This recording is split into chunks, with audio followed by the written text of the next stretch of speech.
ditabrak mobil hingga koma. Tak disangka pelakunya orang suruhan ibu mertua. Ku palsukan kematianku dan membalas perbuatannya diam-diam. Hingga ia berakhir menyedihkan. Halo Bunda, selamat datang kembali ya.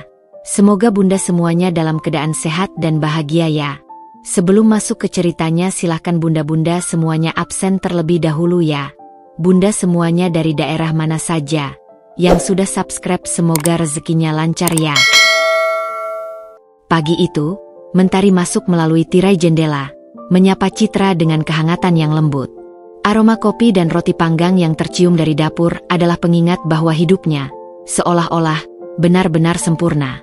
Di ruang keluarga yang ia desain sendiri, dengan sentuhan minimalis modern yang dipadukan dengan aksen kayu hangat, Citra duduk di sofa, memegang cangkir kopi, dan menatap suaminya, Arya, yang sedang membaca koran.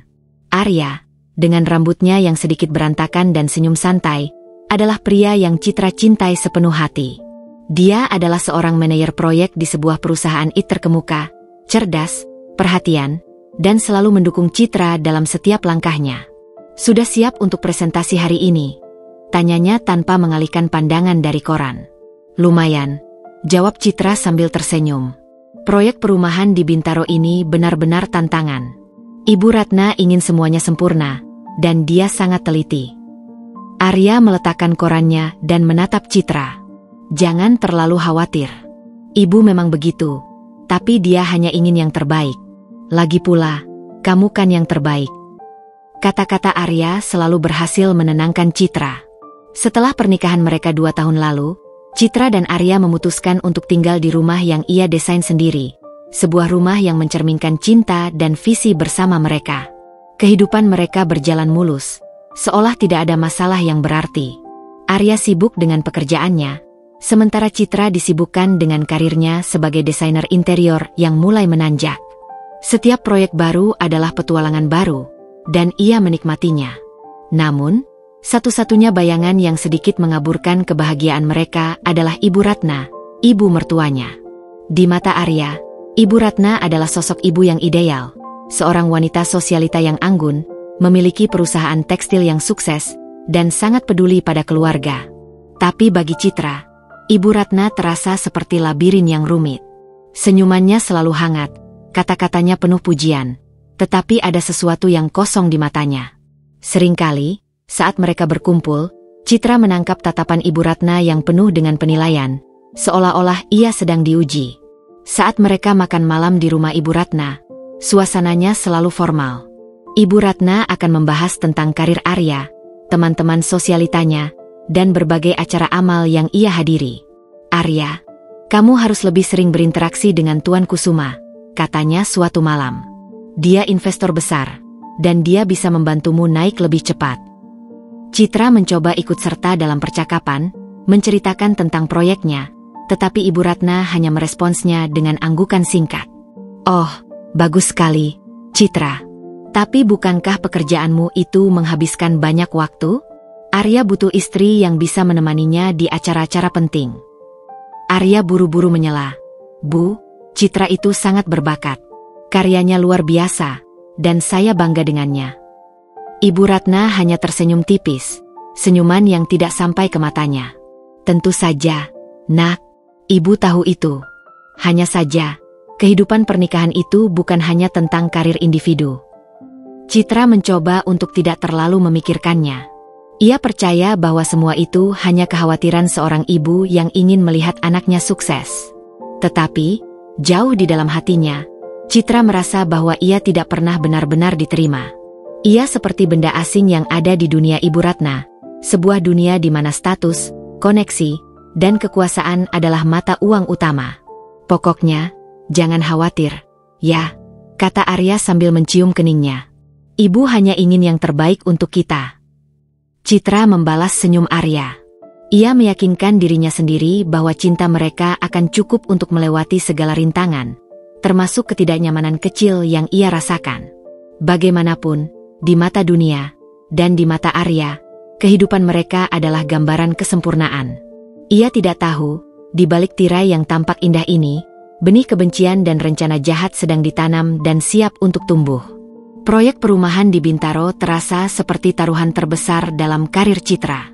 Sebagai seorang desainer interior yang berambisi, ia melihatnya bukan hanya sebagai pekerjaan, tetapi sebagai kanvas untuk membuktikan diri.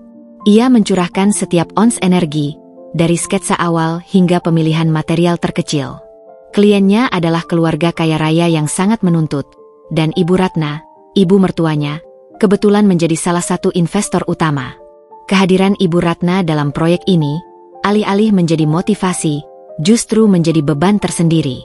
Citra tahu, ini adalah kesempatan untuk mengubah pandangan Ibu Ratna terhadapnya. Sore itu, di lokasi proyek, Citra mengawasi pemasangan marmer di ruang tamu utama. Pemandangan dinding yang dilapisi marmer putih dengan serat abu-abu tipis begitu menenangkan, seperti lukisan abstrak.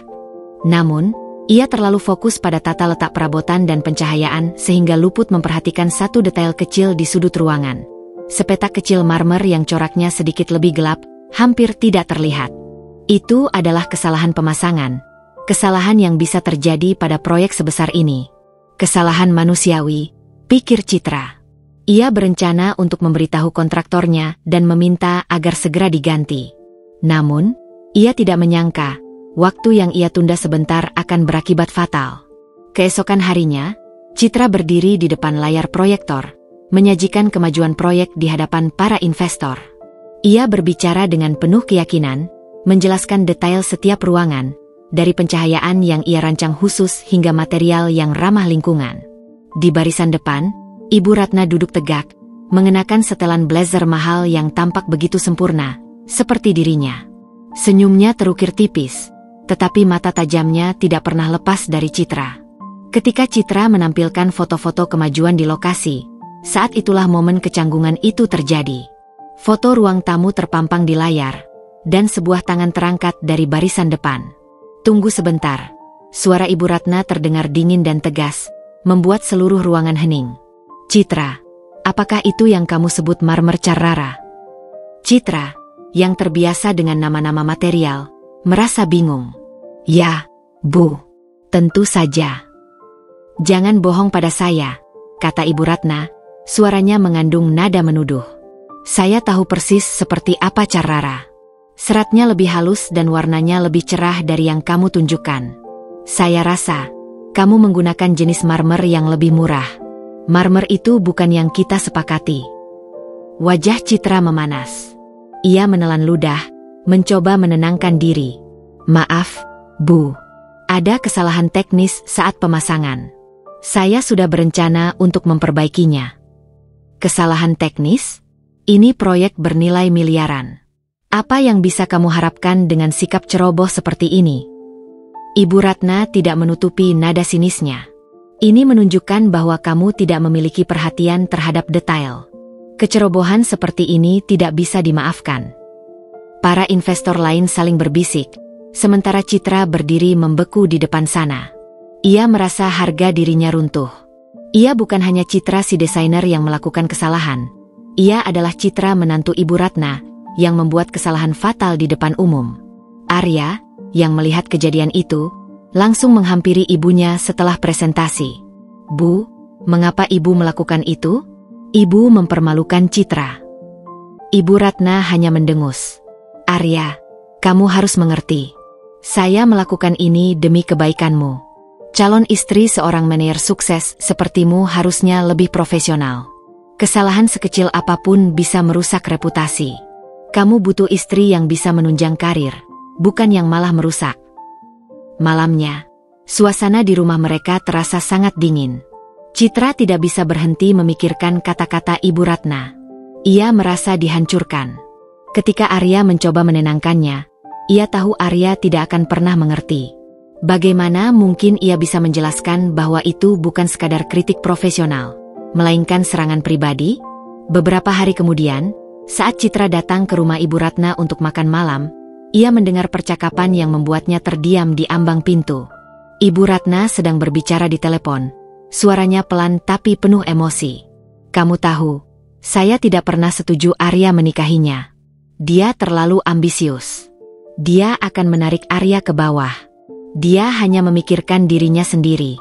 Seharusnya saya melakukan sesuatu untuk menghentikan hubungan ini sejak awal. Kecerobohan kecilnya di proyek itu hanya membuktikan apa yang saya pikirkan selama ini, bisiknya. Dia tidak pantas untuk Arya. Citra tidak bisa bernapas. Ia menyadari, kebencian Ibu Ratna jauh lebih dalam dari yang ia duga. Itu bukan hanya tentang Marmer, bukan hanya tentang proyek. Itu adalah kebencian yang sudah ada sejak lama. Dan kecerobohan kecilnya hanyalah api yang membakar bara dendam itu hingga menjadi kobaran besar. Ia tidak tahu bahwa kobaran itu akan segera merubah hidupnya selamanya. Di balik citra sempurna yang ia bangun, Ibu Ratna adalah seorang wanita yang haus akan kekuasaan dan kendali. Ia tidak hanya mengendalikan perusahaan tekstilnya yang sukses, tetapi juga kehidupan putranya, Arya. Baginya, Arya adalah sebuah mahakarya yang harus dipoles agar mencapai kesempurnaan. Setiap pilihan yang diambil Arya harus sesuai dengan standar tinggi yang ia tetapkan. Standar itu tidak hanya mencakup karir, tetapi juga pasangan hidup. Citra, sayangnya, tidak pernah masuk dalam kriteria itu. Sejak pertama kali Arya mengenalkan Citra sebagai kekasihnya, Ibu Ratna sudah memasang tameng. Ia bersikap ramah, mengundang Citra makan malam, dan bahkan memberinya hadiah, tetapi semua itu terasa seperti formalitas yang dingin. Saat Arya tidak melihat, tatapan Ibu Ratna terhadap Citra adalah tatapan seorang ratu yang sedang menilai rakyatnya. "Citra, kamu bekerja keras sekali ya," ujarnya dengan senyum tipis saat mereka makan siang berdua. "Tapi, pekerjaanmu ini tidak stabil. Apa kamu tidak khawatir?" Arya butuh dukungan yang lebih dari sekadar desain interior. Citra, yang saat itu masih lugu, mencoba menjelaskan. "Saya mencintai pekerjaan saya, Bu.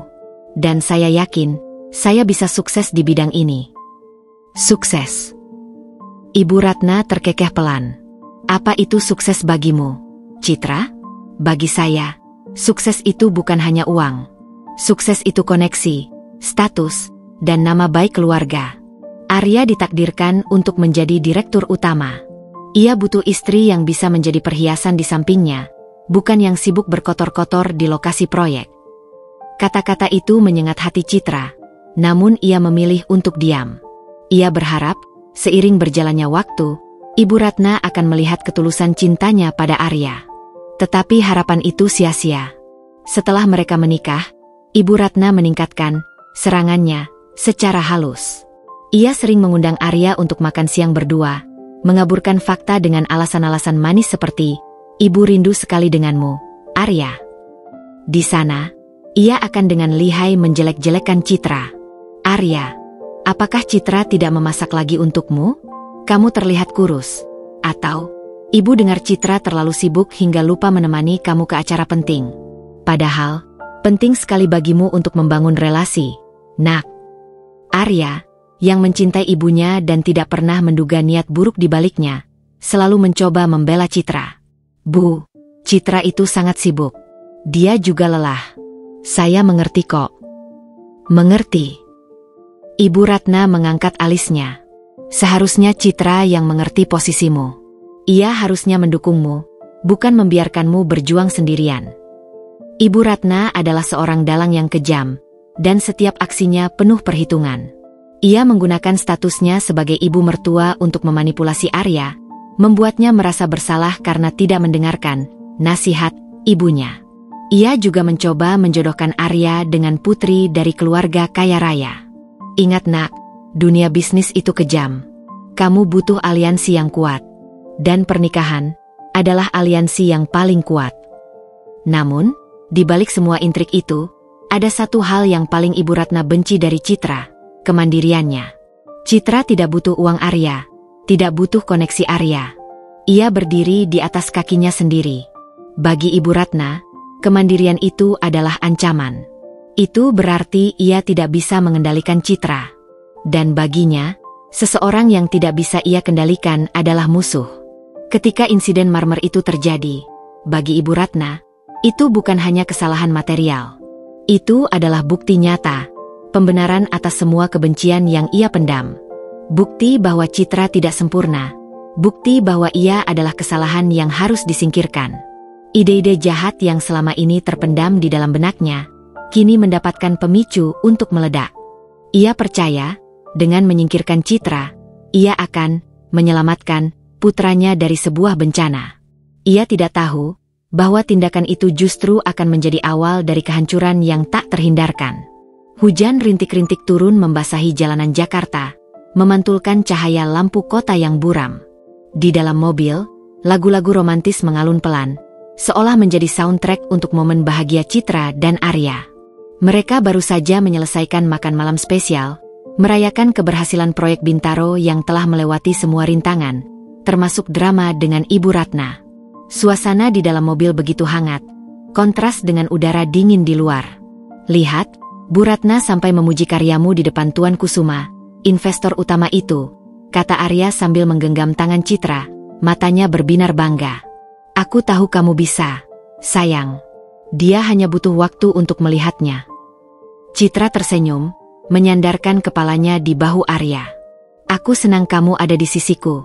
Ya, mungkin kamu benar. Dia hanya terlalu memikirkan reputasi. Senyum itu tulus, sebuah kelegaan yang ia rasakan setelah berminggu-minggu berada di bawah tekanan. Ia memutuskan untuk melepaskan semua pikiran buruk dan menikmati momen ini. Setibanya di rumah, Arya menghentikan mobil di depan gerbang. Tunggu sebentar, aku ambil payung di dalam. Hujannya lumayan deras. Tidak usah, aku bisa lari, jawab Citra, sudah membuka sabuk pengamannya. Cuma beberapa langkah, kok. Aku sudah tidak sabar untuk bersantai di sofa. Arya menggeleng, tersenyum jahil. Tidak, kamu harus menunggu. Kalau kamu sakit, siapa yang akan membuatkan kopi enak untukku besok pagi? Candaan itu membuat Citra tertawa. Ia setuju, menunggu di pinggir trotoar yang tidak terlalu terkena tetesan hujan. Arya bergegas masuk ke dalam rumah. Citra berdiri, menatap genangan air yang memantulkan bayangan lampu jalan yang berkelip. Sebuah rasa damai menyelimuti hatinya. Semua terlihat begitu sempurna, seperti mimpi. Namun, di tengah kedamaian itu, sebuah suara ganjil memecah keheningan malam. Bukan suara hujan, melainkan deru mesin mobil yang melaju kencang dari arah tikungan. Terdengar seperti raungan binatang buas yang kelaparan. Citra merasakan firasat aneh, tubuhnya merinding. Ia berbalik, mencoba melihat apa yang terjadi, tetapi lampu sorot yang begitu terang menyilaukan matanya, membuatnya tidak bisa melihat apa-apa. Dari bayangan pekat yang bergerak cepat, sebuah mobil sedan hitam melesat ke arahnya. Ini bukan kecelakaan biasa. Citra bisa merasakan niat jahat di balik laju kendaraan itu. Tidak ada suara klakson, tidak ada upaya pengereman. Hanya suara mesin yang memekakan telinga dan lampu yang membutakan. Dalam sepersekian detik yang terasa seperti selamanya, Citra mencoba melompat mundur, tetapi ia kalah cepat. Hantaman itu datang begitu keras, terasa seperti seluruh tulangnya remuk. Rasa sakit luar biasa membakar setiap saraf di tubuhnya, dari ujung kepala hingga ujung kaki. Ia terlempar ke udara, berputar tak terkendali, dan menghantam aspal dengan bunyi yang mengerikan. Kesadaran Citra berangsur-angsur menghilang, digantikan oleh suara dengungan di telinganya. Samar-samar, dari dalam kabut gelap, ia mendengar teriakan panik yang sangat dikenalnya. Citra AA. Itu suara Arya. Penuh keputusasaan, penuh ketakutan. Ia mencoba membuka matanya, dan wajah Arya yang pucat serta gemetar adalah hal terakhir yang ia lihat. Arya berlari ke arahnya, berteriak minta tolong. Tetesan air hujan bercampur dengan darah yang mengalir dari kening Citra. Arya mencoba memegang tangannya, tetapi tubuh Citra terasa dingin dan lemas. Citra ingin menjawab, ingin mengatakan ia baik-baik saja, tetapi tidak ada kata yang bisa keluar. Lalu, semua menjadi gelap, sebuah kegelapan yang terasa hampa dan tanpa ujung. Dunia yang ia kenal hancur dalam hitungan detik. Senyum Arya, kehangatan, dan semua kebahagiaan seolah menguap, digantikan oleh kegelapan yang pekat. Citra tidak tahu bahwa di balik kecelakaan yang tampak acak ini, ada sebuah benang merah yang mengikatnya dengan kebencian tersembunyi yang telah lama mengakar. 2 bulan terasa seperti siksaan bagi Arya. Ruangan rumah sakit beraroma antiseptik dan kesepian telah menjadi rumah keduanya.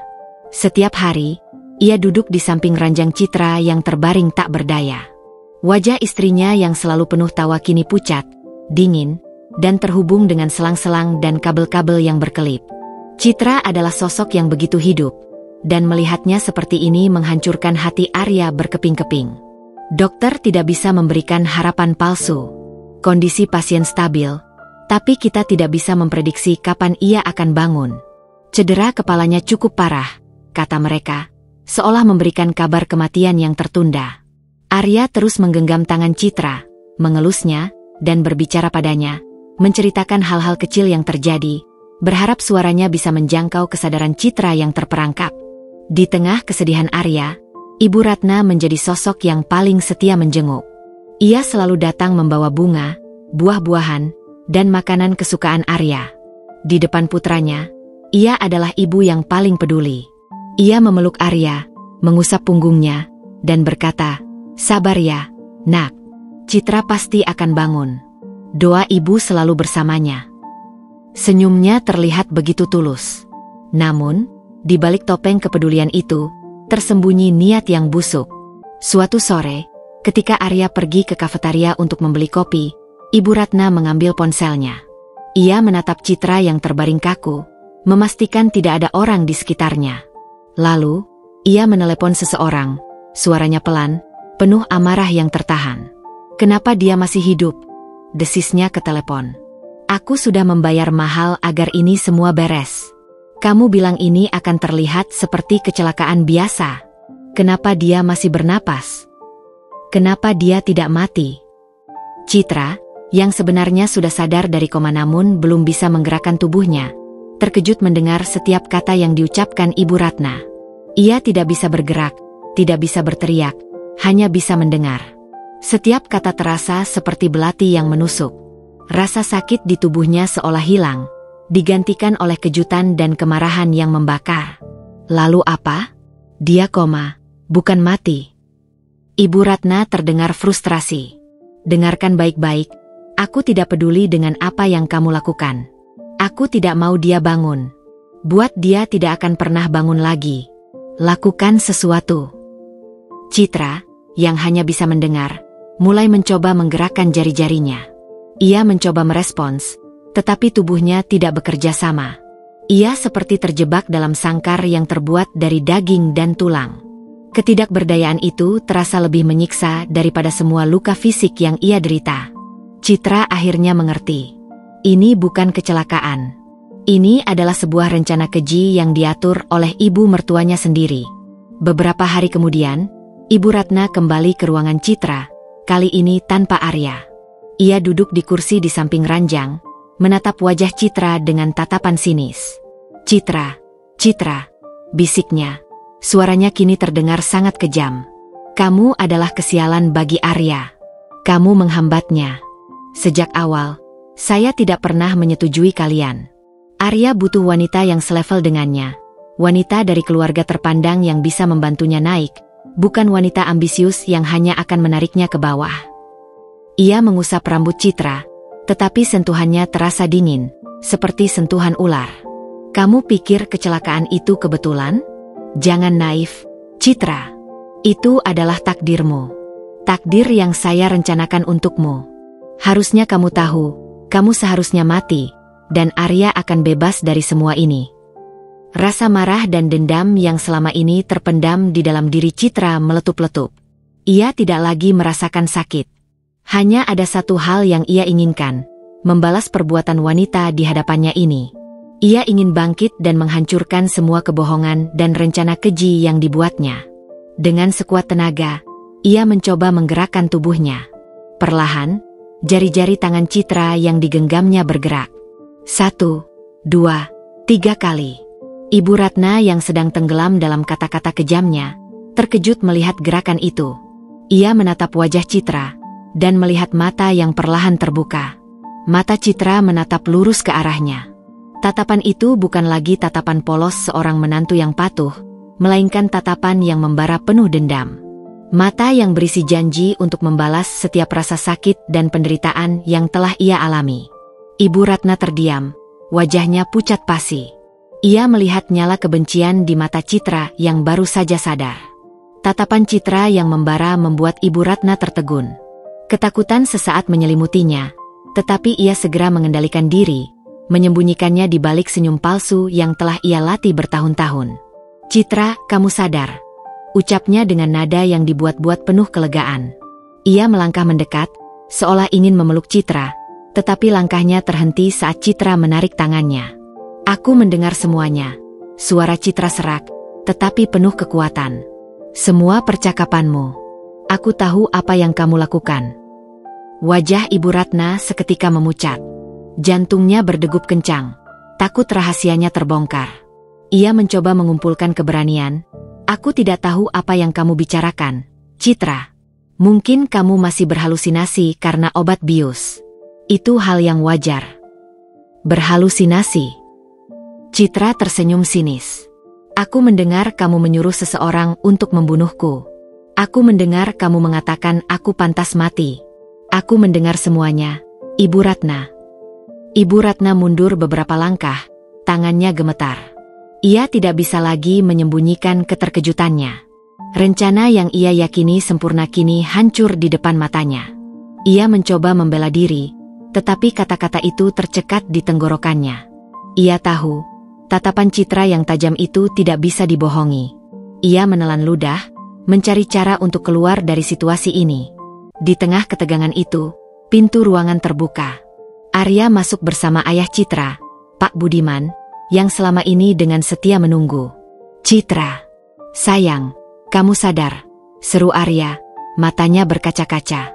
Ia berlari ke ranjang, memeluk Citra dengan erat. Di belakangnya, Pak Budiman mengusap air mata kebahagiaan. Ibu Ratna terpaksa kembali memasang topengnya, pura-pura bahagia dan terharu. Ia tersenyum. "Syukurlah, Citra sudah sadar." Ia bergegas keluar, memberi alasan ingin memberitahu dokter, tetapi sebenarnya ingin menjauh dari tatapan menantu yang kini tahu kebenaran busuknya. Setelah dokter memeriksa Citra dan menyatakan kondisinya stabil, Citra meminta Arya dan Ibu Ratna untuk keluar sejenak. "Aku hanya ingin berbicara dengan ayah, berdua saja," katanya. Ketika pintu tertutup, Citra langsung menatap ayahnya. "Apa yang terjadi, Nak?" tanya Pak Budiman. Matanya dipenuhi kekhawatiran dan kebingungan setelah melihat interaksi tegang antara Citra dan Ibu Ratna. Dengan suara berbisik, Citra menceritakan semuanya. Mulai dari insiden marmer, percakapan telepon Ibu Ratna dengan sang supir saat ia koma, hingga bisikan-bisikan kejam yang ia dengar saat Ibu Ratna mengira ia tidak sadarkan diri. Setiap kata yang keluar dari mulut Citra membuat wajah Pak Budiman semakin mengeras. Ia mengepalkan tangannya, urat di lehernya menonjol. Amarah dan kesedihan membanjiri hatinya. "Brengsek," gumamnya. "Aku akan laporkan dia ke polisi. Kita punya saksi mata. Aku akan memastikan dia membusuk di penjara." "Tidak, ayah. Jangan." Citra menahan tangannya. "Jika kita laporkan sekarang, dia akan menyangkal. Bukti kita lemah. Dia akan bebas dan akan kembali menyerangku. Dia tidak akan pernah membiarkanku hidup damai." Pak Budiman menatap putrinya, bingung. "Lalu, apa yang harus kita lakukan?" Citra menatap lurus ke mata ayahnya. Tidak ada lagi Citra yang polos dan naif. Matanya kini dipenuhi api dendam yang dingin dan penuh perhitungan. "Kita balas dia dengan cara yang tidak akan pernah ia duga. Aku tidak akan membiarkan dia lolos begitu saja. Kita akan menyusun sebuah rencana. Rencana untuk memalsukan kematianku." Pak Budiman terkejut. "Memalsukan kematian?" "Ya," jawab Citra dengan yakin. "Kita akan membuat semua orang percaya bahwa aku sudah meninggal. Ibu Ratna akan merasa menang. Ia akan lengah. Di saat itulah kita akan mengumpulkan bukti-bukti yang tidak terbantahkan. Bukti-bukti yang akan menjeratnya ke penjara seumur hidup." Melihat tekad yang begitu kuat di mata putrinya, Pak Budiman akhirnya mengangguk. Ia tahu, rasa sakit yang dialami Citra terlalu dalam untuk disembuhkan dengan sekadar melaporkan ke polisi. Balas dendam ini adalah satu-satunya jalan untuk mendapatkan keadilan sejati. "Baik, Nak, kita lakukan ini," ucapnya. Suaranya kini berubah menjadi tekad yang sama kuatnya. "Kita akan hancurkan dia, tapi kita akan melakukannya dengan cara kita. Di luar ruangan, Ibu Ratna berdiri dengan telinga menempel di pintu. Ia tidak bisa mendengar apa-apa, tetapi ia merasakan gelombang energi yang berbeda dari dalam ruangan itu. Firasat buruk merayap dalam dirinya. Ia tidak tahu bahwa di dalam ruangan itu, sebuah rencana yang akan mengubah segalanya sedang dirajut. Rencana yang akan membalas perbuatannya dengan cara yang paling menyakitkan dan memilukan. Rencana Citra untuk memalsukan kematiannya terdengar gila. Sebuah langkah drastis yang lahir dari keputusasaan. Namun, bagi Pak Budiman, ini adalah satu-satunya jalan untuk melawan musuh yang begitu kuat dan keji. Selama berjam-jam, mereka berbisik di ruang rawat inap Citra, menyusun setiap detailnya dengan sangat hati-hati. Arya, yang sesekali masuk, hanya melihat mereka berbicara serius, mengira mereka sedang membahas biaya pengobatan atau kondisi Citra. Ia tidak pernah menyangka, di balik dinding rumah sakit ini, sebuah skenario balas dendam sedang dirajut. Kita butuh bantuan dari dokter yang bisa kita percaya sepenuhnya. Ayah, bisik Citra, suaranya masih serak. Seorang dokter yang tidak akan membocorkan rahasia ini, bahkan jika diancam. Pak Budiman memikirkan sejenak. Aku punya kenalan, Dokter Hidayat. Dia teman lamaku sejak kuliah, dan aku percaya padanya. Dia akan membantu kita, Nak. Pak Budiman segera menelepon Dokter Hidayat dan menjelaskan situasinya secara singkat. Tanpa ragu, Dokter Hidayat menyanggupi untuk membantu. Rencana mereka sederhana, namun penuh risiko. Dokter Hidayat akan menyatakan bahwa kondisi Citra memburuk secara drastis, menggunakan istilah medis yang rumit untuk membuat Arya dan Ibu Ratna percaya bahwa tidak ada harapan lagi. Lalu, ia akan mengumumkan kematian Citra. Citra sendiri akan diselundupkan keluar dari rumah sakit dengan identitas baru dan segera dibawa ke tempat yang aman. Kita akan katakan Citra meninggal dalam tidurnya, karena kondisinya yang terus menurun, kata Pak Budiman. Kita butuh akta kematian palsu. Aku bisa mengurusnya melalui kenalan lama di catatan sipil. Citra mengangguk, matanya yang tajam menunjukkan tekad kuat. Dan, Ayah, kita harus memastikan tidak ada yang bisa melihatku setelah meninggal. Peti mati itu harus tertutup. Aku sudah memikirkan itu, jawab Pak Budiman. Kita akan beralasan bahwa cedera wajahmu terlalu parah untuk dilihat. Arya pasti akan mengerti. Dia tidak akan tega melihatmu seperti itu. Malam itu, di tengah kegelapan, Citra dan ayahnya membuat kesepakatan tersembunyi. Mereka tidak hanya melawan Ibu Ratna, tetapi juga melawan takdir. Citra tahu, ini bukan jalan yang mudah. Ia harus melepaskan Arya, cinta dalam hidupnya. Tetapi ia tahu, untuk mendapatkan keadilan, ia harus rela melepaskan semua yang ia miliki. Ia harus menghilang dari kehidupan yang sempurna yang telah ia bangun. Keesokan harinya, Dokter Hidayat datang. Ia menjelaskan kondisi Citra yang memburuk, menggunakan grafik dan laporan medis palsu yang telah ia siapkan. Kondisi organ tubuhnya mulai melemah. Pak Arya, saya sarankan Bapak dan Ibu Ratna bersiap untuk kemungkinan terburuk, katanya dengan nada yang dibuat penuh penyesalan. Arya, yang mendengarnya, langsung hancur. Wajahnya yang tegang kini berderai air mata. Ia memeluk Ibu Ratna, menangis di bahunya. Ibu Ratna menepuk punggung putranya. Senyum kecil tersembunyi di bibirnya. Ia melihat ke arah Citra, yang terbaring lemah di ranjang, dan merasa puas. Rencananya akhirnya berhasil. Ia tidak tahu bahwa ia hanya melihat apa yang Citra ingin ia lihat. Setelah Arya dan Ibu Ratna pergi, Dokter Hidayat kembali ke kamar Citra. Semuanya sudah siap, bisiknya.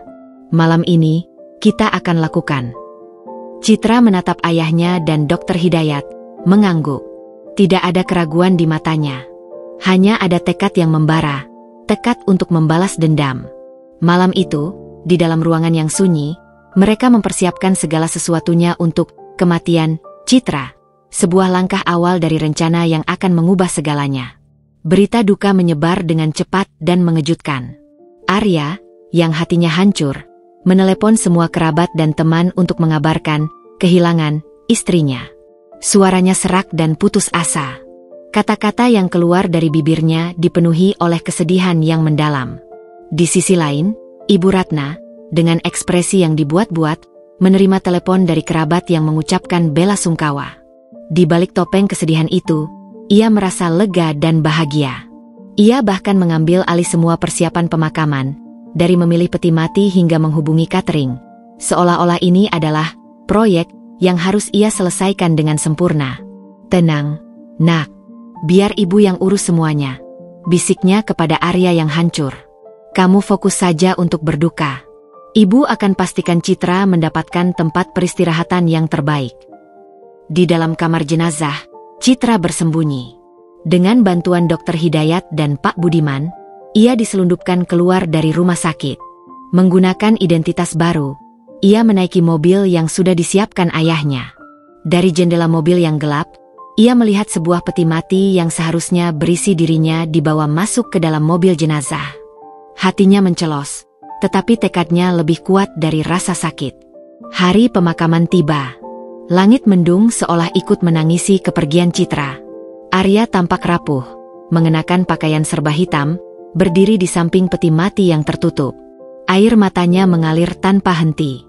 Di sisi lain, Ibu Ratna mengenakan gaun hitam mahal dan kacamata hitam, berpura-pura sedih. Tangisannya terdengar, tetapi tidak ada air mata yang menetes di balik kacamata hitamnya. Saat Arya mendekati peti mati, ia mengusapnya dengan lembut. "Citra, kenapa kamu pergi secepat ini?" bisiknya, suaranya pecah. "Kamu janji kita akan menua bersama." Ibu Ratna menepuk punggungnya. "Sabar, nak. Kita harus ikhlas. Kita harus membiarkan Citra pergi dengan damai." Di balik kerumunan pelayat yang berduka, Citra menyaksikan semuanya dari kejauhan. Ia melihat semua orang yang ia cintai menangis atas kematiannya. Ia melihat Arya yang hancur, dan ia melihat wajah puas yang disembunyikan Ibu Ratna di balik kacamata hitamnya. Hatinya hancur, tetapi ia tahu ini adalah satu-satunya jalan untuk mendapatkan keadilan. Setelah pemakaman, Citra pergi. Ia tidak tahu kemana ia akan pergi. Yang ia tahu, ia harus memulai hidup baru dengan identitas baru, dan memulai rencana balas dendamnya. Ia tidak akan membiarkan Ibu Ratna lolos begitu saja. 6 bulan berlalu sejak Citra meninggal. Ia menghilang dari kehidupan lamanya, tidak meninggalkan jejak, seolah-olah ia tidak pernah ada. Dengan bantuan ayahnya, Pak Budiman, ia menciptakan identitas baru, Anya Paramita, seorang wanita muda yang ambisius, cerdas, dan penuh misteri. Citra sengaja mengubah penampilannya secara drastis. Rambut panjangnya yang dulu ia biarkan tergerai kini dipotong pendek dan diwarnai coklat keemasan. Ia mengenakan kacamata berbingkai tebal yang menyembunyikan matanya, dan gaya berpakaiannya berubah total, dari elegan feminin menjadi maskulin, minimalis, dan profesional. Di mata dunia, ia bukan lagi Citra, istri dari Arya dan menantu Ibu Ratna. Ia adalah Anya, seorang wanita yang tidak memiliki masa lalu. Selama 6 bulan itu, ia tidak pernah menghubungi Arya. Hatinya hancur setiap kali memikirkan betapa hancurnya perasaan Arya atas kematiannya. Ia tahu Arya tidak bersalah. Ia hanya seorang pria yang sangat mencintai ibunya dan tidak menyadari betapa kejamnya wanita itu. Namun, Citra tahu, untuk membalas dendam, ia harus menyingkirkan semua perasaan itu. Dendam adalah satu-satunya tujuan yang ia miliki. Pak Budiman, dengan koneksinya yang luas, berhasil mendapatkan semua informasi yang dibutuhkan Citra. Ia menemukan bahwa perusahaan tekstil Ibu Ratna, Ratna Adibusana, sedang mengalami masalah keuangan yang serius. Ada dugaan penggelapan dana dan penipuan yang dilakukan oleh Direktur Keuangan perusahaan. Masalah ini dirahasiakan rapat-rapat dari publik, tetapi Pak Budiman berhasil mendapatkan data internal yang bocor. Citra melihat ini sebagai celah sempurna untuk masuk dan menjatuhkan Ibu Ratna dari dalam. Dengan identitas Anya Paramita, ia melamar posisi sebagai manajer analisis keuangan di Ratna Adibusana. Ia sengaja membuat resumenya terlihat luar biasa, mencantumkan pengalaman dan keahlian yang jauh di atas kualifikasi yang dibutuhkan, namun tidak meninggalkan jejak yang bisa mengarahkannya ke Citra. Ia sengaja membuat dirinya terlihat seperti seorang ahli yang sangat dibutuhkan oleh perusahaan yang sedang sekarat. Panggilan wawancara datang seminggu kemudian.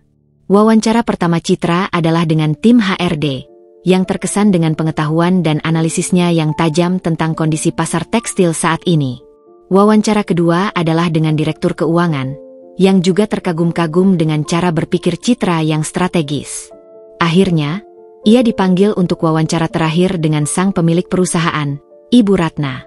Hari itu, Citra mengenakan setelan blazer abu-abu yang pas di tubuh, rambut pendeknya tertata rapi, dan kacamata tebalnya bertengger di hidungnya. Di ruang tunggu yang mewah, jantungnya berdebar kencang.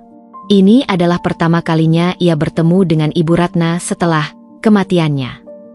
Pintu terbuka, dan seorang sekretaris mengundangnya masuk. Ruangan kerja Ibu Ratna begitu besar dan mewah. Foto-foto Arya terpajang di mana-mana, dan Citra harus menahan gejolak emosi di dalam dirinya. Ibu Ratna duduk di balik meja, mengenakan gaun sutra yang elegan, dengan senyum ramah yang selalu Citra curigai. "Silakan duduk, Anya," kata Ibu Ratna. "Saya sudah membaca laporan dari tim saya. Mereka sangat terkesan dengan Anda. Saya ingin tahu, apa motivasi Anda bergabung dengan perusahaan saya?" Citra, atau Anya, duduk dengan postur tegak. Suaranya terdengar profesional dan dingin, tanpa emosi. "Saya melihat potensi besar di perusahaan Anda, Ibu. Namun, saya juga melihat ada masalah besar yang harus diselesaikan segera. Saya di sini untuk menyelesaikan masalah itu." Ibu Ratna tersenyum. "Berani sekali Anda. Anda tidak takut dengan tantangan." "Saya tidak takut dengan apapun, Ibu," jawab Citra, menatap lurus ke mata Ibu Ratna dari balik kacamata tebalnya. Ada kilatan yang sulit dijelaskan di mata itu, kilatan yang hampir membuat Ibu Ratna merasa tidak nyaman. "Bagi saya, setiap masalah adalah teka-teki yang harus dipecahkan." Ibu Ratna menatap Anya lama. Ia merasa ada sesuatu yang familiar dari wanita ini, tapi ia tidak tahu apa itu. Wajahnya berbeda, suaranya berbeda, tetapi cara wanita ini berbicara dan menatapnya begitu menusuk. "Baiklah, Anya. Anda diterima. Putusnya. Tapi saya peringatkan, saya tidak suka kesalahan. Kesalahan sekecil apapun tidak akan saya tolerir." Citra tersenyum tipis, senyum yang tidak pernah ia tunjukkan kepada siapapun kecuali dirinya sendiri. "Saya tidak akan membuat kesalahan, Ibu. Saya berjanji." Ia tahu, kata-kata itu terdengar seperti janji, tetapi baginya, itu adalah sebuah ancaman. Misi balas dendamnya baru saja dimulai. Citra mendapatkan apa yang ia inginkan. Ia berhasil menyusup ke sarang musuh. Kini, ia akan bekerja dari dalam, mengumpulkan semua bukti, dan menghancurkan Ibu Ratna. Ia tidak tahu berapa lama ini akan berlangsung, tetapi ia yakin, pada akhirnya, Ibu Ratna akan mendapatkan hukuman yang pantas ia terima. Sebagai manajer analisis keuangan baru, Citra, yang kini dikenal sebagai Anya, langsung tancap gas.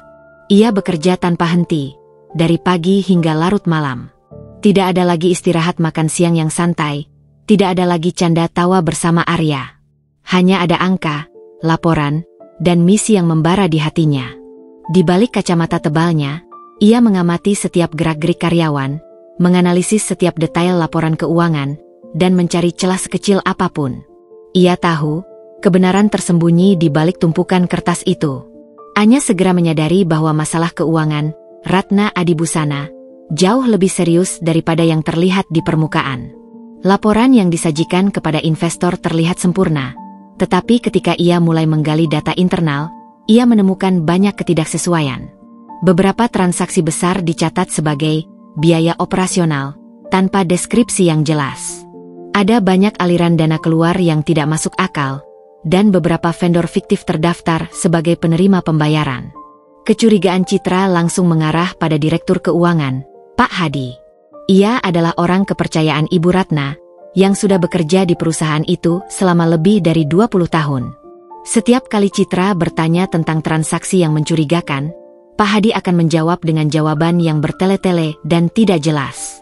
Wajahnya selalu tegang, dan matanya selalu menghindari tatapan Citra. Suatu sore, saat semua karyawan sudah pulang, Citra menyusup ke ruang kerja Pak Hadi. Ia menggunakan kunci master yang berhasil ia dapatkan dari OB yang baik padanya. Ia menggeledah lemari arsip, mencari laporan keuangan asli yang tidak dimanipulasi. Setelah berjam-jam mencari, ia akhirnya menemukan sebuah hard disk eksternal yang disembunyikan di bawah tumpukan buku tebal. Citra membuka hard disk itu di komputernya. Di dalamnya, ia menemukan folder-folder yang diberi nama aneh, seperti Proyek A, Proyek B, dan Proyek Z. Ketika ia membukanya, jantungnya berdegup kencang. Itu adalah bukti yang ia cari. Proyek-proyek itu adalah proyek fiktif yang digunakan untuk menggelapkan dana perusahaan. Dan yang paling mengejutkan, di setiap laporan, ada tanda tangan Ibu Ratna. Ia tidak hanya menemukan bukti korupsi, tetapi juga jejak yang mengarah pada sesuatu yang lebih besar. Ia menemukan beberapa transfer dana yang sangat besar ke sebuah rekening bank di luar negeri. Rekening itu bukan milik perusahaan, melainkan rekening pribadi atas nama Ibu Ratna. Pada saat yang sama, Citra, Anya, juga menunjukkan keahliannya sebagai manajer. Ia dengan cepat mereformasi sistem keuangan, mengidentifikasi inefisiensi, dan bahkan berhasil mengamankan beberapa kontrak baru yang menguntungkan.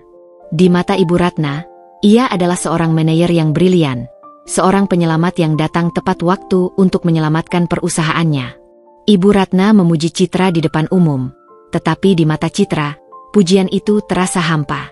Ia hanya melihat seorang wanita yang buta akan kebenaran, terlalu serakah untuk menyadari bahwa ia telah mempekerjakan musuh bebuyutannya sendiri. Suatu malam, saat Ibu Ratna dan Citra, Anya, sedang bekerja lembur, Ibu Ratna berbagi cerita. Saya tidak tahu apa yang akan terjadi pada perusahaan ini jika Anda tidak datang. Anya, Anda sangat mengingatkan saya pada mendiang menantu saya, Citra. Dia juga sangat ambisius dan cerdas. Citra menahan napas, tangannya gemetar. Benarkah, Bu? Tanyanya, berusaha membuat suaranya tetap stabil. Ya, tapi dia terlalu ceroboh, kata Ibu Ratna, matanya menerawang. Dia terlalu ceroboh untuk sukses. Dan, ia mengancam masa depan Arya. Apa maksud Anda? Tanya Citra, pura-pura tidak mengerti. Ibu Ratna tersenyum kecil. Saya hanya ingin yang terbaik untuk putra saya. Saya tidak ingin dia terseret ke dalam masalah. Kecelakaan yang dialaminya, itu adalah cara saya melindungi Arya. Saya tahu kedengarannya kejam, tapi bagi saya, itu adalah pilihan yang terbaik. Citra, yang mendengar pengakuan itu langsung dari mulut Ibu Ratna, mengepalkan tangannya di bawah meja. Ia ingin berteriak, ingin mengungkapkan siapa dirinya yang sebenarnya. Tetapi ia menahan diri. Ia tahu, ia harus bersabar. Waktu yang tepat akan datang. Dengan bukti-bukti yang ia miliki, Citra tidak hanya bisa menjatuhkan Ibu Ratna karena korupsi, tetapi juga membuktikan niat jahatnya. Ia tahu, langkah selanjutnya adalah menyusun strategi untuk membocorkan bukti-bukti itu kepada pihak berwajib dan media. Ia akan memastikan bahwa kejahatan Ibu Ratna tidak akan pernah luput dari hukuman. Dengan bukti-bukti yang tersembunyi di dalam hard disk eksternal, Citra tahu ia telah memegang kartu as. Ia tidak akan gegabah. Rencananya tidak hanya untuk menjatuhkan Ibu Ratna, tetapi juga untuk melenyapkan semua jejak yang mungkin bisa mengarah padanya. Ia mulai menyusun strategi untuk membocorkan informasi itu secara anonim, sedikit demi sedikit, agar Ibu Ratna tidak sadar bahwa ia sedang dijebak. Citra memulai aksinya dari dalam. Sebagai manajer analisis keuangan, ia memiliki akses ke sistem internal perusahaan. Ia secara halus meninggalkan beberapa dokumen rahasia di folder yang bisa diakses oleh beberapa karyawan senior. Dokumen-dokumen itu adalah salinan laporan keuangan yang dimanipulasi, yang berisi petunjuk samar tentang aliran dana mencurigakan. Ia tahu, di antara karyawan yang setia pada Ibu Ratna, pasti ada yang mulai merasa tidak nyaman dan akan bertanya-tanya. Di sisi lain, Citra juga mulai menyebarkan informasi di luar perusahaan. Ia membuat akun anonim di forum-forum berita bisnis dan media sosial. Dengan identitas palsu, ia menuliskan kritik dan pertanyaan pedas tentang kondisi finansial Ratna Adibusana. Ada yang tahu mengapa perusahaan tekstil Ibu Ratna terlihat baik di luar, tetapi di dalam, ada desas-desus tentang penipuan, tulisnya. Komentar-komentar itu mulai menarik perhatian dan memicu spekulasi. Ibu Ratna, yang sangat sensitif terhadap reputasinya, mulai merasa terganggu. Ia memanggil semua manajer senior ke ruangannya. Saya tidak suka dengan desas-desus yang beredar di luar sana. Ada yang berani menuduh perusahaan kita melakukan penipuan. Saya ingin kalian mencari tahu siapa yang menyebarkan kebohongan ini. Wajahnya merah padam. Ia menatap setiap manajer, termasuk Citra. Citra hanya menunduk, berpura-pura serius. Ia menikmati permainan ini. Ia tahu, Ibu Ratna seperti singa yang terperangkap dalam sangkar, gelisah dan tidak bisa berbuat apa-apa. Kecurigaan Ibu Ratna mulai mengarah ke Pak Hadi, Direktur Keuangan. Ia melihat bahwa Pak Hadi menjadi sangat tegang dan sering membuat kesalahan kecil. "Hadi, kamu kenapa?" tanyanya suatu hari. "Kamu terlihat gelisah. Apakah ada sesuatu yang kamu sembunyikan?" Pak Hadi, yang memang merasa bersalah, langsung panik. "Tidak, Bu. Saya hanya lelah." "Jangan berbohong pada saya," desis Ibu Ratna. "Apakah kamu yang membocorkan rahasia ini? Jangan coba-coba mengkhianati saya. Hadi, kamu tahu apa yang bisa saya lakukan?" Citra menyaksikan semua ini dari jauh. Ia tahu, ia berhasil menciptakan perpecahan di dalam benteng musuh. Rencananya berjalan lancar. Ia berhasil membuat Ibu Ratna mencurigai orang kepercayaannya sendiri, yang mana akan memudahkan Citra untuk mendapatkan lebih banyak bukti. Suatu sore, Citra dengan sengaja meletakkan sebuah file di meja Pak Hadi, lalu pura-pura tidak sengaja melihatnya. File itu berisi laporan palsu yang dibuatnya, yang mengarah pada jejak korupsi yang lebih besar. Pak Hadi, yang panik, segera menyembunyikan file itu. Ia tidak sadar, kamera pengawas di ruangan itu telah merekam semua yang ia lakukan. Citra kini punya bukti baru. Tidak hanya bukti korupsi Ibu Ratna, tetapi juga bukti bahwa Pak Hadi, orang kepercayaannya, juga terlibat. Ia juga punya rekaman Pak Hadi yang terlihat menyembunyikan file itu. Itu adalah kartu truf yang sempurna. Beberapa hari kemudian, Citra menerima pesan anonim di forum bisnis. "Aku punya informasi tentang perusahaan yang kamu sebutkan. Ini sangat besar. Kita harus bertemu." Citra tahu, ini bukan kebetulan. Ini adalah saatnya untuk bertindak. Ia membalas pesan itu dan membuat janji untuk bertemu di sebuah kafe. Ia menyembunyikan wajahnya di balik topi dan syal. Pria yang ia temui adalah seorang jurnalis investigasi yang tertarik dengan kasus Ratna Adibusana. Citra memberinya semua bukti-bukti, mulai dari laporan keuangan palsu hingga rekaman kamera pengawas. "Aku tidak bisa membocorkan identitasku," bisik Citra. "Tapi aku bisa menjamin, semua bukti ini valid. Silakan selidiki sendiri. Kamu akan menemukan kebenaran yang jauh lebih besar." Jurnalis itu mengangguk. Ia melihat tekad di mata wanita ini. Ia tahu, ia harus berhati-hati, tetapi ia tidak bisa menolak informasi yang begitu panas. Citra akhirnya merasa lega. Ia telah melemparkan batu pertama ke dalam danau yang tenang. Gelombang kejutnya akan segera menyebar, dan semua orang akan tahu kebenaran yang telah lama disembunyikan oleh Ibu Ratna. Kabar tentang masalah internal Ratna Adibusana mulai menyebar. Jurnalis yang ditemui Citra menerbitkan artikel investigasi, mencantumkan data-data yang Citra berikan tanpa mengungkapkan identitas sumbernya. Artikel itu seperti bom waktu yang meledak. Investor panik, saham perusahaan anjlok, dan Ibu Ratna menjadi target utama. Ponselnya terus berdering, dan wajahnya memerah karena amarah dan frustrasi. "Siapa yang berani melakukan ini?" teriaknya di depan para manajer. "Kita harus mencari tahu siapa pengkhianat ini." Citra, yang duduk dengan tenang di antara para manajer, merasa puas. Ia menyaksikan sang dalang yang biasa mengendalikan segalanya, kini tak berdaya. Ia menikmati momen-momen itu, tetapi ia tahu, ia harus berhati-hati. Di tengah badai yang melanda perusahaan, Arya, yang kini fokus pada pemulihan mentalnya setelah kepergian Citra, mencoba untuk menjauhkan diri dari drama ibunya. Namun, ia tidak bisa. Sebagai anak semata wayang, ia merasa bertanggung jawab. Ia mencoba menghubungi ibunya, tetapi Ibu Ratna selalu menghindar, terlalu sibuk mengatasi krisis. Suatu sore, Arya memutuskan untuk datang ke kantor Ibu Ratna. Ia ingin menenangkan ibunya. Ketika ia tiba, Ia melihat Ibu Ratna sedang berteriak-teriak di telepon. Arya menunggunya di ruang tunggu yang sepi.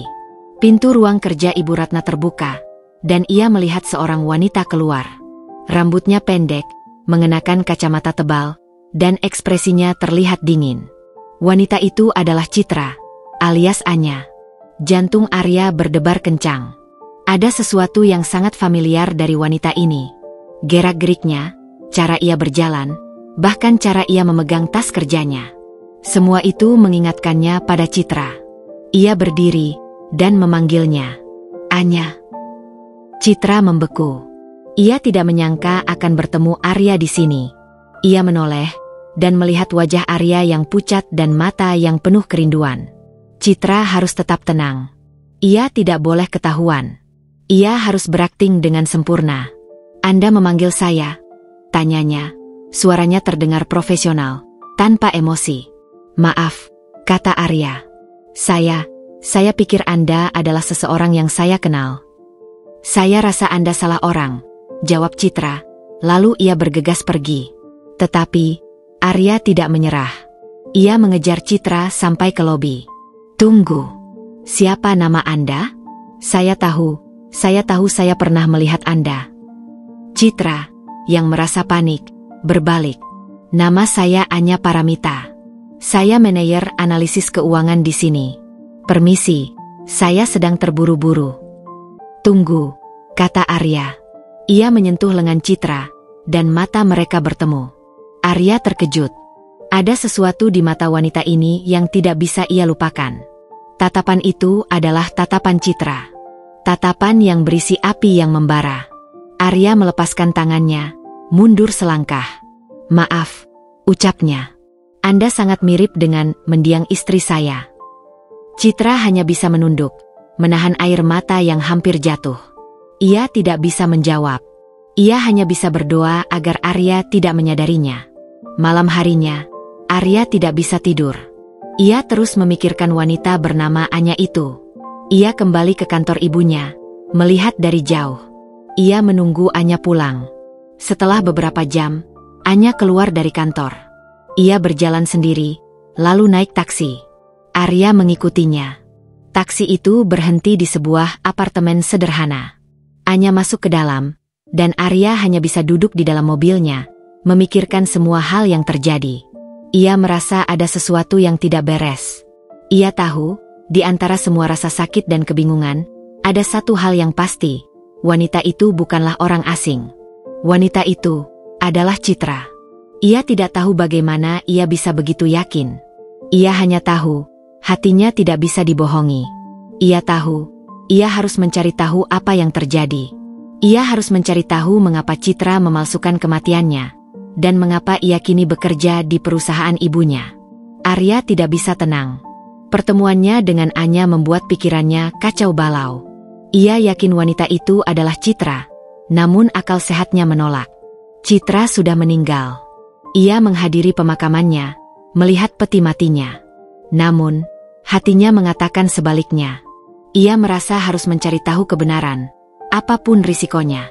Dengan bantuan seorang kenalan di kepolisian, Arya berhasil mendapatkan data kecelakaan Citra. Yang mengejutkannya, berkas kasus itu telah ditutup, dan hasilnya menunjukkan kecelakaan biasa yang disebabkan oleh kelalaian supir. Tidak ada motif yang jelas.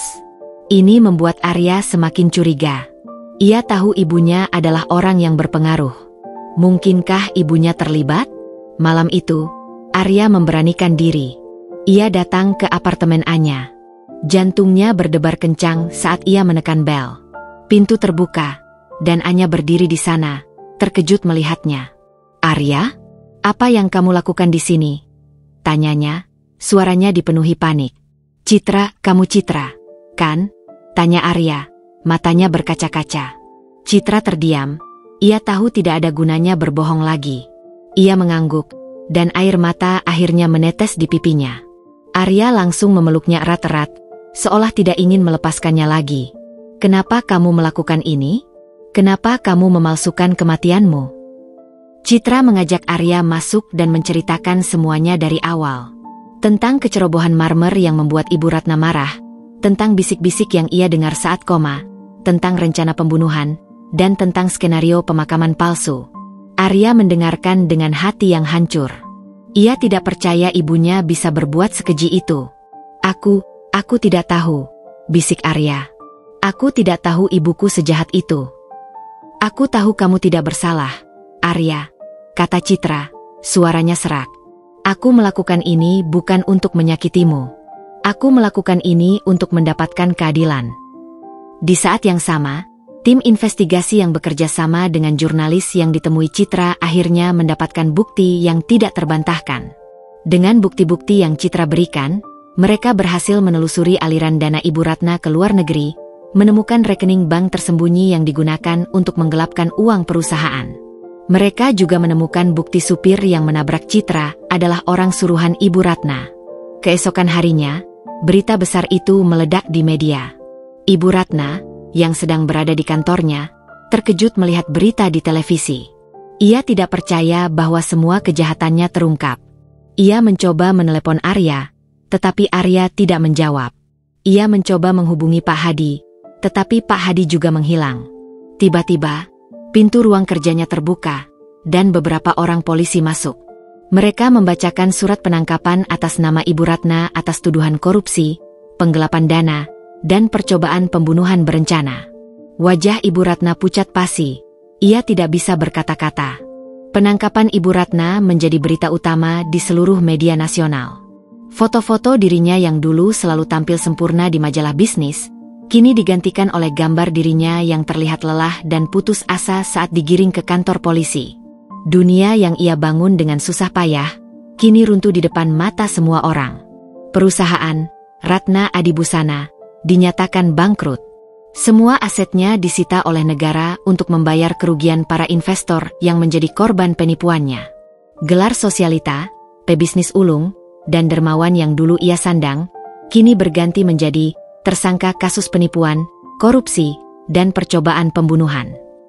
Ibu Ratna, yang terbiasa hidup mewah dan penuh kemudahan, kini harus menghadapi kenyataan pahit di balik jeruji besi. Ia ditempatkan di sel yang sempit, dengan makanan yang jauh dari standar yang ia kenal. Ia mencoba menghubungi pengacara-pengacara terbaik, tetapi tidak ada yang mau membela kasusnya, terutama setelah bukti-bukti yang tidak terbantahkan terus bermunculan. Di tengah semua itu, Ibu Ratna hanya bisa memikirkan Arya. Ia yakin Arya akan datang dan menyelamatkannya. Ia yakin putranya akan percaya bahwa semua ini adalah fitnah. Namun, Arya tidak pernah datang. Arya, yang kini mengetahui kebenaran, merasa hancur. Bukan hanya karena ibunya melakukan kejahatan keji, tetapi juga karena ia tidak pernah menyadari kebenaran itu. Ia mengunjungi Ibu Ratna di penjara, tetapi bukan untuk menyelamatkannya. Ia datang untuk menanyakan satu hal. Kenapa, Bu? Kenapa Ibu melakukan ini? Kenapa Ibu tega melakukan ini pada Citra? Tanya Arya, suaranya dipenuhi oleh kekecewaan yang mendalam. Ibu Ratna menatapnya. Matanya yang dulu penuh perhitungan, kini terlihat kosong dan putus asa. Ibu melakukan ini untukmu, Arya. Ibu ingin kau menjadi orang yang sukses. Citra adalah penghalang. Arya menggeleng. Tidak, Bu. Ibu tidak melakukan ini untukku. Ibu melakukan ini untuk dirimu sendiri. Ibu hanya ingin mengendalikan hidupku. Aku tidak butuh kekayaan dan kekuasaan jika harus mengorbankan kebahagiaan orang lain. Ibu Ratna terdiam. Kata-kata Arya menusuknya lebih dalam daripada vonis hukuman yang ia terima. Ia menyadari, ia telah kehilangan segalanya. Tidak hanya harta, tetapi juga satu-satunya orang yang ia cintai. Persidangan Ibu Ratna berlangsung dramatis. Jurnalis, investor, dan publik mengikuti setiap detailnya. Ibu Ratna mencoba menyangkal semua tuduhan, tetapi bukti-bukti yang diajukan oleh jaksa terlalu kuat. Termasuk pengakuan dari supir yang menabrak Citra, yang kini menjadi saksi kunci, dan juga dari Pak Hadi, yang juga terlibat. Keduanya memberikan kesaksian yang memberatkan. Di tengah persidangan, Citra, dengan identitas Anya, hadir sebagai salah satu saksi. Dengan suara yang jelas dan tenang, ia menjelaskan bagaimana ia berhasil membongkar kasus ini dari dalam. Ibu Ratna menatapnya, tidak bisa mempercayai matanya. "Siapa kamu?" teriaknya. "Siapa kamu?" Citra hanya tersenyum tipis. Senyum yang penuh kemenangan. Ia tidak menjawab. Ia hanya terus memberikan kesaksiannya, menjelaskan setiap detail dari bukti-bukti yang ia kumpulkan. Pada akhirnya, vonis dijatuhkan. Ibu Ratna divonis hukuman penjara seumur hidup atas tuduhan percobaan pembunuhan berencana, korupsi, dan penipuan. Ia tidak berdaya. Ia menatap Arya yang duduk di kursi penonton. Arya tidak menatapnya. Matanya kosong, seolah jiwanya sudah mati. Ibu Ratna menyadari, ia tidak hanya kehilangan putranya. Ia juga kehilangan arti hidupnya. Setelah vonis dijatuhkan dan media mulai mereda, Citra dan Arya akhirnya bertemu di sebuah kafe. Suasana di antara mereka terasa canggung, dipenuhi oleh emosi yang campur aduk. Citra, yang kini kembali ke penampilan aslinya, duduk di seberang Arya. Matanya tidak lagi dipenuhi api dendam, melainkan kesedihan. Aku minta maaf," kata Arya, suaranya pelan dan bergetar. "Aku minta maaf karena aku tidak tahu apa-apa. Aku minta maaf karena aku tidak pernah menyadari kejahatan ibuku. Aku seharusnya melindungimu." Citra hanya bisa menunduk. Air matanya menetes di pipinya. "Aku tahu kamu tidak bersalah, Arya. Aku tidak pernah menyalahkanmu." "Lalu, apa sekarang?" tanya Arya, menatap Citra dengan penuh harapan. "Bisakah kita kembali seperti dulu? Aku masih mencintaimu, Citra." Hati Citra mencelos. Ia ingin mengatakannya, ia ingin kembali ke kehidupan yang sempurna yang pernah mereka miliki. Namun, ia tahu, semua itu sudah berbeda. Kenangan pahit itu tidak akan pernah hilang. Ia tidak bisa melupakan bagaimana ia terbaring koma, mendengar bisikan-bisikan kejam dari ibu mertuanya, dan bagaimana ia harus memalsukan kematiannya. "Aku juga mencintaimu, Arya," jawab Citra, suaranya serak.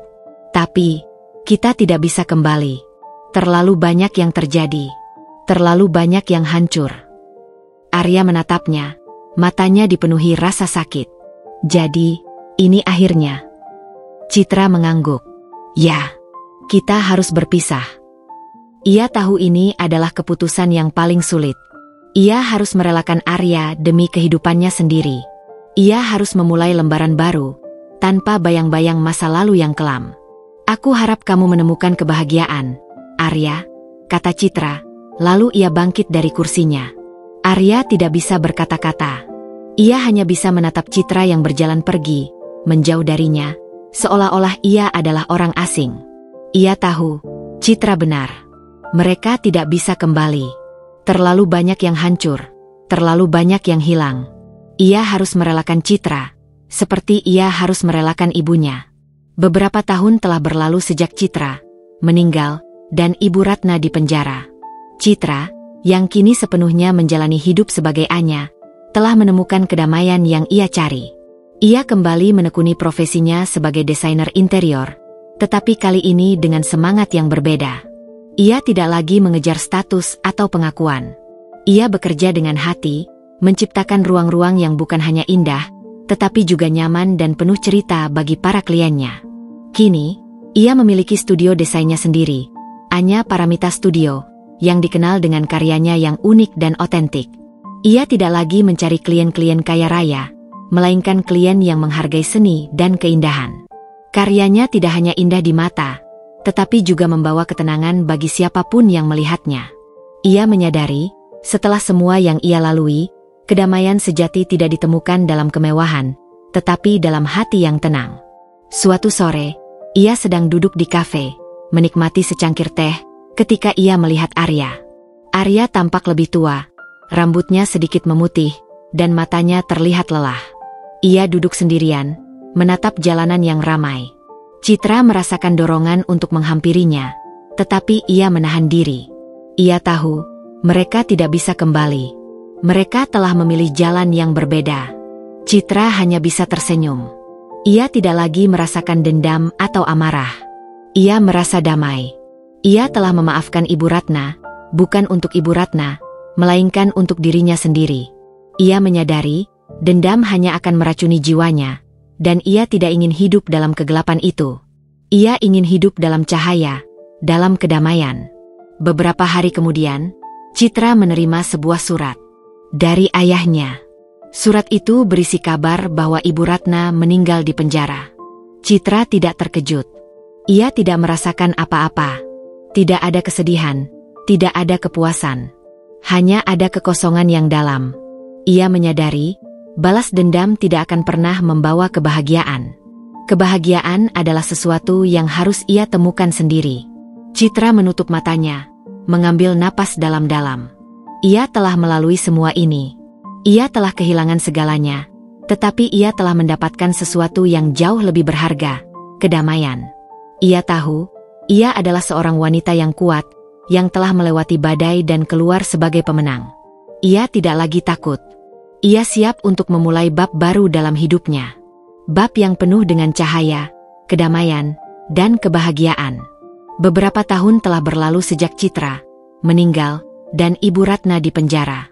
Citra, yang kini sepenuhnya menjalani hidup sebagai Anya, telah menemukan kedamaian yang ia cari. Ia kembali menekuni profesinya sebagai desainer interior, tetapi kali ini dengan semangat yang berbeda. Ia tidak lagi mengejar status atau pengakuan.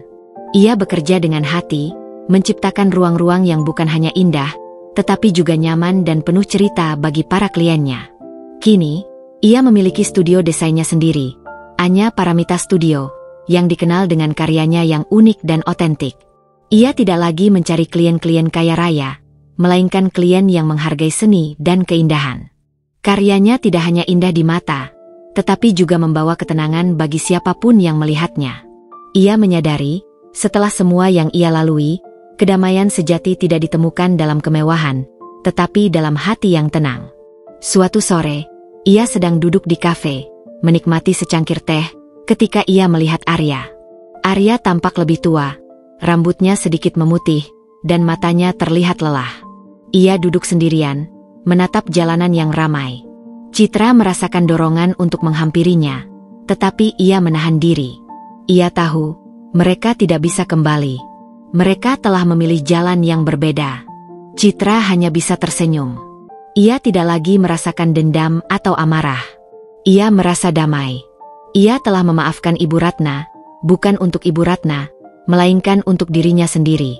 Ia menyadari, dendam hanya akan meracuni jiwanya, dan ia tidak ingin hidup dalam kegelapan itu. Ia ingin hidup dalam cahaya, dalam kedamaian. Beberapa hari kemudian, Citra menerima sebuah surat dari ayahnya. Surat itu berisi kabar bahwa Ibu Ratna meninggal di penjara. Citra tidak terkejut. Ia tidak merasakan apa-apa. Tidak ada kesedihan, tidak ada kepuasan. Hanya ada kekosongan yang dalam. Ia menyadari, balas dendam tidak akan pernah membawa kebahagiaan. Kebahagiaan adalah sesuatu yang harus ia temukan sendiri. Citra menutup matanya, mengambil napas dalam-dalam. Ia telah melalui semua ini. Ia telah kehilangan segalanya, tetapi ia telah mendapatkan sesuatu yang jauh lebih berharga, kedamaian. Ia tahu, ia adalah seorang wanita yang kuat, yang telah melewati badai dan keluar sebagai pemenang. Ia tidak lagi takut. Ia siap untuk memulai bab baru dalam hidupnya. Bab yang penuh dengan cahaya, kedamaian, dan kebahagiaan. Beberapa tahun telah berlalu sejak Citra meninggal dan Ibu Ratna di penjara. Citra, yang kini sepenuhnya menjalani hidup sebagai Anya, telah menemukan kedamaian yang ia cari. Ia kembali menekuni profesinya sebagai desainer interior, tetapi kali ini dengan semangat yang berbeda. Ia tidak lagi mengejar status atau pengakuan. Ia bekerja dengan hati, menciptakan ruang-ruang yang bukan hanya indah, tetapi juga nyaman dan penuh cerita bagi para kliennya. Kini, ia memiliki studio desainnya sendiri, Anya Paramita Studio, yang dikenal dengan karyanya yang unik dan otentik. Ia tidak lagi mencari klien-klien kaya raya, melainkan klien yang menghargai seni dan keindahan. Karyanya tidak hanya indah di mata, tetapi juga membawa ketenangan bagi siapapun yang melihatnya.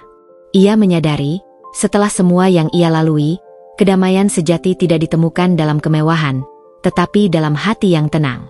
Suatu sore, ia sedang duduk di kafe, menikmati secangkir teh, ketika ia melihat Arya. Arya tampak lebih tua, rambutnya sedikit memutih, dan matanya terlihat lelah. Ia duduk sendirian, menatap jalanan yang ramai. Citra merasakan dorongan untuk menghampirinya, tetapi ia menahan diri. Ia tahu, mereka tidak bisa kembali. Mereka telah memilih jalan yang berbeda. Citra hanya bisa tersenyum. Ia tidak lagi merasakan dendam atau amarah. Ia merasa damai. Ia telah memaafkan Ibu Ratna, bukan untuk Ibu Ratna, melainkan untuk dirinya sendiri. Ia menyadari, dendam hanya akan meracuni jiwanya, dan ia tidak ingin hidup dalam kegelapan itu. Ia ingin hidup dalam cahaya, dalam kedamaian. Beberapa hari kemudian, Citra menerima sebuah surat dari ayahnya. Surat itu berisi kabar bahwa Ibu Ratna meninggal di penjara. Citra tidak terkejut. Ia tidak merasakan apa-apa. Tidak ada kesedihan, tidak ada kepuasan. Hanya ada kekosongan yang dalam. Ia menyadari, balas dendam tidak akan pernah membawa kebahagiaan. Kebahagiaan adalah sesuatu yang harus ia temukan sendiri. Citra menutup matanya, mengambil napas dalam-dalam. Ia telah melalui semua ini. Ia telah kehilangan segalanya, tetapi ia telah mendapatkan sesuatu yang jauh lebih berharga, kedamaian. Ia tahu, ia adalah seorang wanita yang kuat, yang telah melewati badai dan keluar sebagai pemenang. Ia tidak lagi takut. Ia siap untuk memulai bab baru dalam hidupnya. Bab yang penuh dengan cahaya, kedamaian, dan kebahagiaan. Beberapa tahun telah berlalu sejak kasus Ibu Ratna menggemparkan publik. Citra, yang kini sepenuhnya menjalani hidup sebagai Anya, telah menemukan kedamaian yang ia cari. Ia kembali menekuni profesinya sebagai desainer interior, tetapi kali ini dengan semangat yang berbeda. Ia tidak lagi mengejar status atau pengakuan. Ia bekerja dengan hati, menciptakan ruang-ruang yang bukan hanya indah, tetapi juga nyaman dan penuh cerita bagi para kliennya. Kini, ia memiliki studio desainnya sendiri, Anya Paramita Studio, yang dikenal dengan karyanya yang unik dan otentik. Ia tidak lagi mencari klien-klien kaya raya, melainkan klien yang menghargai seni dan keindahan. Karyanya tidak hanya indah di mata, tetapi juga membawa ketenangan bagi siapapun yang melihatnya. Ia menyadari, setelah semua yang ia lalui, kedamaian sejati tidak ditemukan dalam kemewahan, tetapi dalam hati yang tenang. Suatu sore, ia sedang duduk di kafe, menikmati secangkir teh, ketika ia melihat Arya. Arya tampak lebih tua, rambutnya sedikit memutih, dan matanya terlihat lelah. Ia duduk sendirian, menatap jalanan yang ramai. Citra merasakan dorongan untuk menghampirinya, tetapi ia menahan diri. Ia tahu, mereka tidak bisa kembali. Mereka telah memilih jalan yang berbeda. Citra hanya bisa tersenyum. Ia tidak lagi merasakan dendam atau amarah. Ia merasa damai. Ia telah memaafkan Ibu Ratna, bukan untuk Ibu Ratna, melainkan untuk dirinya sendiri. Ia menyadari, dendam hanya akan meracuni jiwanya, dan ia tidak ingin hidup dalam kegelapan itu. Ia ingin hidup dalam cahaya, dalam kedamaian. Beberapa hari kemudian, Citra menerima sebuah surat dari ayahnya. Surat itu berisi kabar bahwa Ibu Ratna meninggal di penjara. Citra tidak terkejut. Ia tidak merasakan apa-apa. Tidak ada kesedihan, tidak ada kepuasan. Hanya ada kekosongan yang dalam. Ia menyadari, balas dendam tidak akan pernah membawa kebahagiaan. Kebahagiaan adalah sesuatu yang harus ia temukan sendiri. Citra menutup matanya, mengambil napas dalam-dalam. Ia telah melalui semua ini. Ia telah kehilangan segalanya, tetapi ia telah mendapatkan sesuatu yang jauh lebih berharga, kedamaian. Ia tahu, ia adalah seorang wanita yang kuat, yang telah melewati badai dan keluar sebagai pemenang. Ia tidak lagi takut. Ia siap untuk memulai bab baru dalam hidupnya. Bab yang penuh dengan cahaya, kedamaian, dan kebahagiaan. Bertahun-tahun telah berlalu sejak kasus Ibu Ratna menggemparkan publik dan Citra mengambil langkah berani untuk memulai hidup baru. Rambut pendeknya yang dulu ia gunakan sebagai penyamaran kini tumbuh sebahu, bergelombang lembut, membingkai wajah yang memancarkan ketenangan. Ia bukan lagi Citra yang naif, bukan pula Anya yang penuh dendam. Ia adalah dirinya sendiri, seorang wanita yang telah melalui badai dan berhasil menemukan kedamaian. Citra kembali menekuni profesi sebagai desainer interior. Ia mendirikan studio kecilnya, Cinta Studio, Sebuah nama yang dipilihnya sebagai pengingat bahwa di balik semua tragedi, cinta adalah satu-satunya hal yang nyata dan abadi. Ia tidak lagi mengejar proyek-proyek besar atau klien-klien ternama. Sebaliknya, ia fokus pada proyek-proyek yang menyentuh hati, seperti merancang rumah untuk pasangan muda, menata ulang ruang baca di panti asuhan, atau mengubah apartemen kecil menjadi tempat yang penuh kehangatan. Karyanya kini tidak hanya indah secara visual, tetapi juga membawa ketenangan bagi siapapun yang melihatnya. Ia menyadari, kedamaian sejati tidak ditemukan dalam kemewahan, tetapi dalam hati yang tenang. Suatu sore, saat Citra duduk di sebuah kafe pinggir jalan, menikmati secangkir teh panas, matanya tak sengaja menangkap sosok yang sangat familiar. Arya. Ia terlihat lebih tua, rambutnya dipelipis sedikit memutih, dan matanya memancarkan kelelahan yang sama seperti saat mereka berpisah. Arya duduk sendirian di meja pojok, menatap jalanan yang ramai dengan tatapan kosong. Hati Citra terasa perih. Ia ingin sekali menghampirinya, bertanya kabarnya, dan memastikan ia baik-baik saja. Namun, ia tahu, mereka tidak bisa kembali. Jalan yang mereka ambil telah berbeda, dan kenangan pahit itu adalah jurang yang terlalu dalam untuk diseberangi. Citra hanya bisa tersenyum. Senyum tulus, tanpa dendam, tanpa amarah. Ia telah memaafkan Ibu Ratna, bukan untuk wanita itu, melainkan untuk dirinya sendiri. Dendam hanyalah racun yang akan merusak jiwanya. Ia memilih untuk hidup dalam cahaya, dalam kedamaian. Beberapa hari kemudian, Citra menerima sebuah surat dari ayahnya. Tangannya bergetar saat membuka amplop itu. Surat itu berisi kabar bahwa Ibu Ratna meninggal di penjara karena komplikasi penyakit yang dideritanya. Citra tidak terkejut. Tidak ada air mata kesedihan, tidak ada pula rasa puas. Hanya ada kekosongan yang dalam. Ia menyadari, balas dendam tidak akan pernah membawa kebahagiaan. Kebahagiaan adalah sesuatu yang harus ia temukan sendiri, dari dalam. Citra menutup matanya, mengambil napas dalam-dalam, dan meletakkan surat itu di meja. Ia telah melalui semuanya. Pengkhianatan, rasa sakit, dan kehancuran. Ia telah kehilangan segalanya, tetapi juga telah mendapatkan sesuatu yang jauh lebih berharga. Ia mendapatkan kedamaian, kebebasan, dan kekuatan. Citra tahu, ia adalah seorang wanita yang kuat, yang telah melewati badai dan keluar sebagai pemenang. Ia tidak lagi takut. Ia siap untuk memulai babak baru dalam hidupnya. Babak yang penuh dengan cahaya, kedamaian, dan kebahagiaan yang ia ciptakan sendiri. Setelah kematian Ibu Ratna, Citra merasa ada beban berat yang terangkat dari pundaknya. Dendam yang selama ini membara, kini padam. Ia tahu, bab itu sudah benar-benar tertutup. Ia tidak lagi harus bersembunyi. Namun, ia tidak terburu-buru untuk kembali ke kehidupannya yang lama.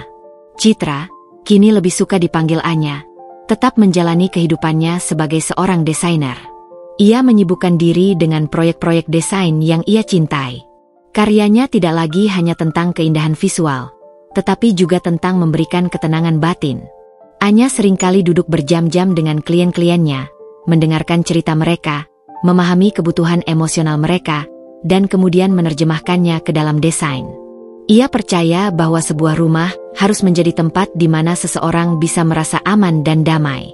Reputasinya sebagai desainer yang tidak hanya berbakat, tetapi juga penuh empati, menyebar dari mulut ke mulut. Suatu hari, Anya menerima telepon dari Arya. Hatinya berdebar kencang. Ia belum pernah berbicara dengannya sejak pertemuan terakhir mereka di kafe. Suara Arya terdengar lelah, tetapi juga dipenuhi ketenangan.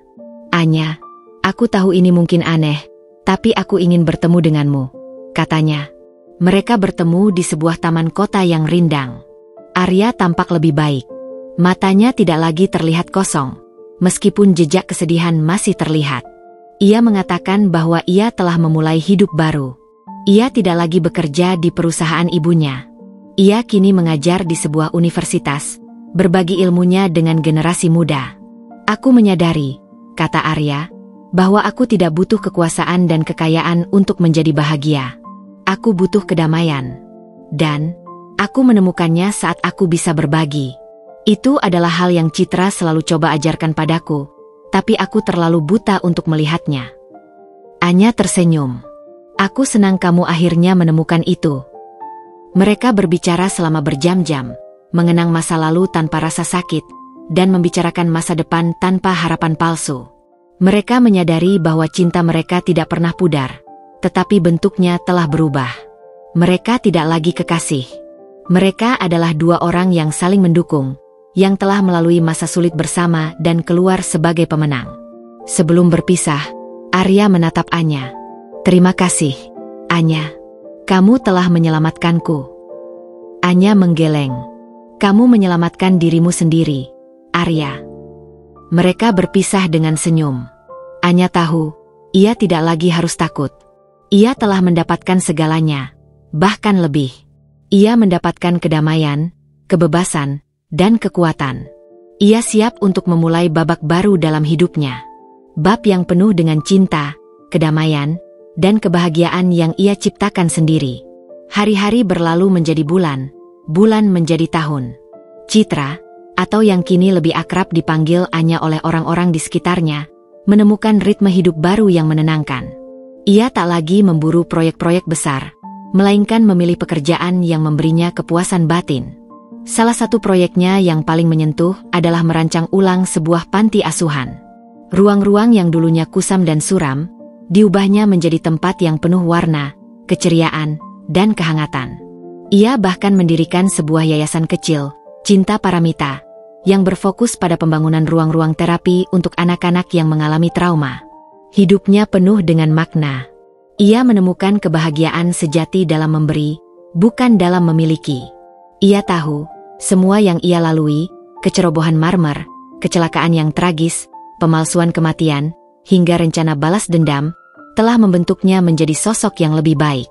Ia belajar bahwa kekuatan sejati bukanlah tentang membalas dendam, melainkan tentang memaafkan dan melepaskan. Ia telah memaafkan Ibu Ratna, dan yang terpenting, ia telah memaafkan dirinya sendiri.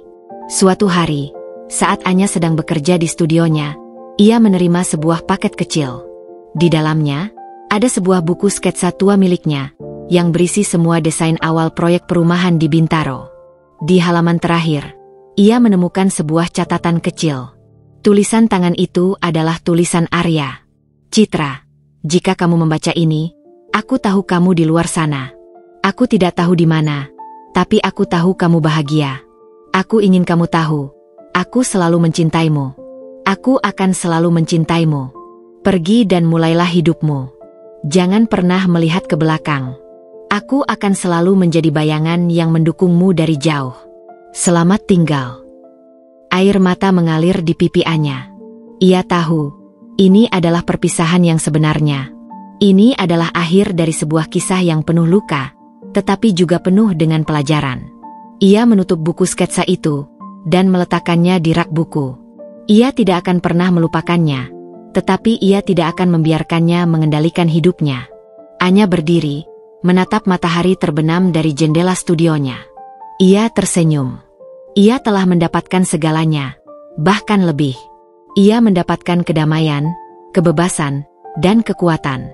Ia tidak lagi takut. Ia siap untuk memulai babak baru dalam hidupnya. Bab yang penuh dengan cahaya, kedamaian, dan kebahagiaan yang ia ciptakan sendiri. Bertahun-tahun berlalu, dan Anya Paramita kini dikenal sebagai salah satu desainer interior paling dicari. Karyanya tidak hanya ada di majalah-majalah bergengsi, tetapi juga di hati banyak orang. Ia telah menemukan kesuksesan yang tulus, bukan kesuksesan yang dipaksakan atau direkayasa. Citra telah tiada, dan Anya telah terlahir kembali. Suatu sore, saat Anya sedang menghadiri sebuah acara amal, ia melihat Arya dari kejauhan. Arya kini bekerja di sebuah yayasan amal, wajahnya terlihat damai. Ia tidak lagi mengejar kekuasaan, melainkan kebahagiaan sejati. Arya melihat Anya, dan mereka saling tersenyum. Bukan senyum yang penuh cinta, melainkan senyum yang penuh pengertian. Mereka telah memilih jalan yang berbeda, tetapi mereka tetap bahagia. Beberapa hari kemudian, Anya menerima telepon dari Arya. Anya, katanya, suaranya dipenuhi ketenangan.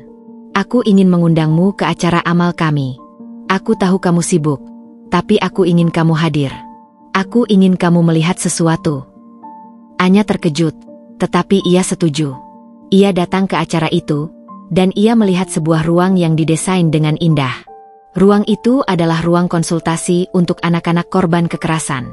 Di dinding, terpampang sebuah plakat kecil. Ruang ini didedikasikan untuk mengenang Citra, seorang wanita yang menginspirasi banyak orang. Air mata mengalir di pipi Anya. Ia tidak menyangka Arya akan melakukan ini. Arya mendekat, dan ia tersenyum. Aku ingin dunia tahu, Citra ada. Ia tidak pernah pergi. Ia ada di setiap kebaikan yang kita lakukan. Anya tidak bisa berkata-kata. Ia memeluk Arya. Ini bukan pelukan yang penuh gairah, melainkan pelukan yang penuh rasa terima kasih. Ia tahu, mereka tidak bisa kembali, tetapi mereka akan selalu memiliki ikatan yang tidak bisa dihancurkan. Tahun-tahun terus berganti, membawa serta perubahan dan kedewasaan bagi Citra dan Arya. Mereka tidak lagi terperangkap dalam bayang-bayang masa lalu. Keduanya telah menemukan jalan mereka sendiri menuju kebahagiaan. Citra, sebagai Anya, terus mengembangkan Cinta Paramita, yayasan yang kini memiliki beberapa pusat terapi dan ruang kreatif untuk anak-anak di berbagai kota. Karyanya tidak hanya diakui di dalam negeri, tetapi juga mendapat penghargaan internasional. Ia sering diundang menjadi pembicara di berbagai konferensi, membagikan kisahnya tentang bagaimana sebuah penderitaan bisa diubah menjadi kekuatan untuk membantu orang lain. Sementara itu, Arya juga menemukan kebahagiaannya. Ia tetap menjadi dosen yang dihormati, menginspirasi banyak mahasiswa dengan semangatnya. Ia tidak pernah menikah lagi. Di matanya, cinta sejati hanya datang sekali. Meskipun ia dan Citra tidak bersama, mereka tetap terhubung. Mereka adalah dua kepingan teka-teki yang pernah hancur, kini menemukan cara untuk saling melengkapi dari kejauhan. Mereka sering bertemu dalam acara-acara amal, bertukar cerita, dan tersenyum tulus. Tidak ada lagi rasa sakit, hanya ada pengertian yang mendalam. Suatu sore, saat senja tiba, Citra sedang duduk di sebuah kursi di taman belakang studionya. Ia melihat matahari terbenam, mewarnai langit dengan warna jingga dan ungu. Ia memegang secangkir teh hangat, merasakan kedamaian yang luar biasa. Ia mengingat semua yang telah ia lalui. Tawa, air mata, pengkhianatan, dan pembalasan dendam. Ia tidak menyesalinya. Semua itu telah membawanya ke titik ini. Ia menutup matanya, mengambil napas dalam-dalam, dan tersenyum. Citra telah menemukan akhir yang bahagia. Bukan dengan kembalinya cinta lama, bukan dengan kekayaan dan kekuasaan, melainkan dengan kedamaian di hatinya. Ia tahu, ia telah memenangkan pertempuran terbesarnya, yaitu pertempuran melawan diri sendiri. 7 tahun kemudian, musim gugur telah tiba di Jakarta. Daun-daun coklat keemasan berguguran, menutupi jalanan yang basah. Di sebuah taman kota yang rindang, seorang wanita sedang duduk di bangku taman, membaca sebuah buku. Rambutnya panjang, wajahnya berseri, dan di tangannya, cincin pernikahan masih melingkar di jari manisnya. Ia adalah Citra. Ia tidak pernah melepaskan cincin itu. Cincin itu adalah pengingat tentang semua yang telah ia lalui, sebuah simbol dari cinta yang abadi dan pengorbanan yang tulus. Ia tidak pernah menikah lagi. Ia telah menemukan kebahagiaannya dalam dirinya sendiri. Tiba-tiba, seorang anak kecil berlari ke arahnya. Ia memeluknya dengan erat, dan berkata, "Mama, aku menggambar kamu." Citra tersenyum. Ia tidak pernah menyangka akan menjadi seorang ibu. Anak itu adalah anak angkatnya. Seorang anak yang ia temukan di panti asuhan, yang kini ia rawat dengan sepenuh hati.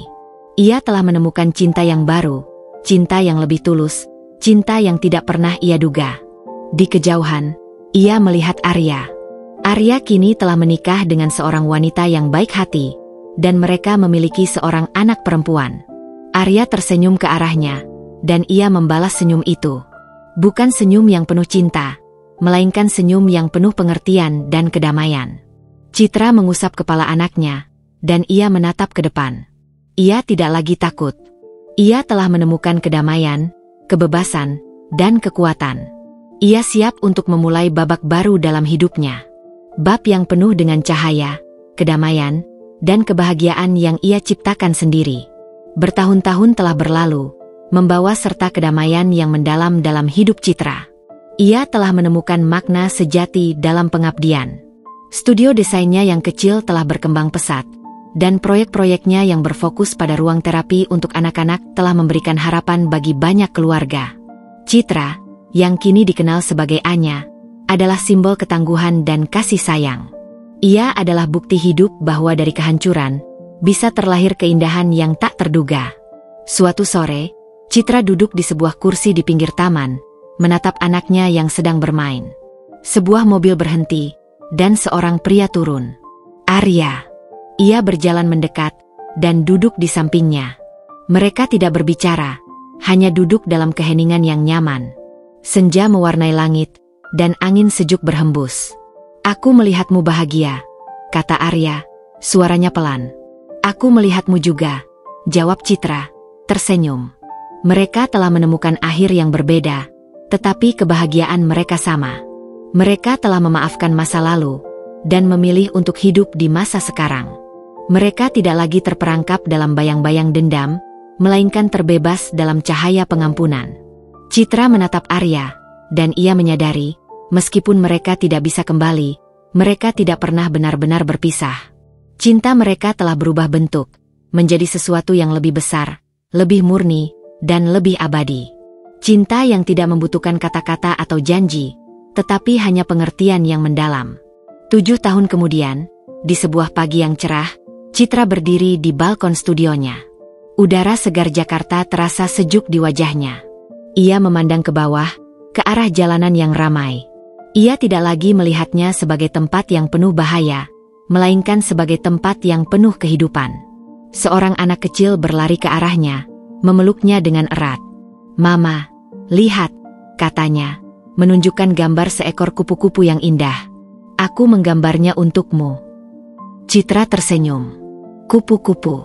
Ia mengingatnya. Kupu-kupu adalah simbol dari kebebasan, dari perubahan.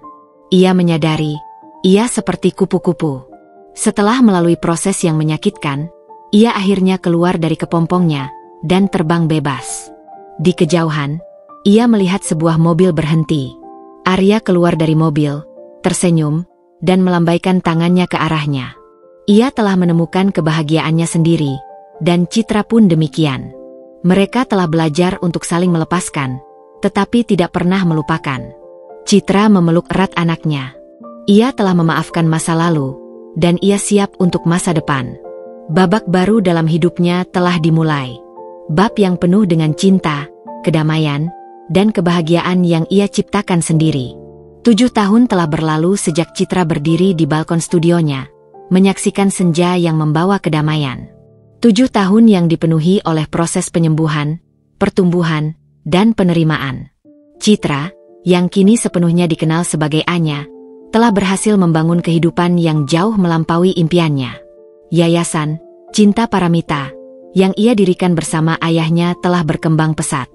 Mereka tidak hanya menyediakan ruang terapi, tetapi juga program-program mentoring dan beasiswa bagi anak-anak kurang beruntung. Anya telah menemukan tujuan hidupnya, yaitu mengubah luka menjadi kekuatan dan menyebarkan kasih sayang. Suatu sore, saat ia sedang menghadiri acara gala amal, sebuah suara memanggilnya. "Anya." Ia menoleh dan melihat Arya. Di sampingnya, berdiri seorang wanita cantik dengan mata yang hangat, dan seorang anak perempuan kecil yang memegang tangannya. Arya memperkenalkan mereka, dan Citra tersenyum tulus. Tidak ada lagi rasa cemburu atau sakit hati. Hanya ada kelegaan dan kebahagiaan yang mendalam.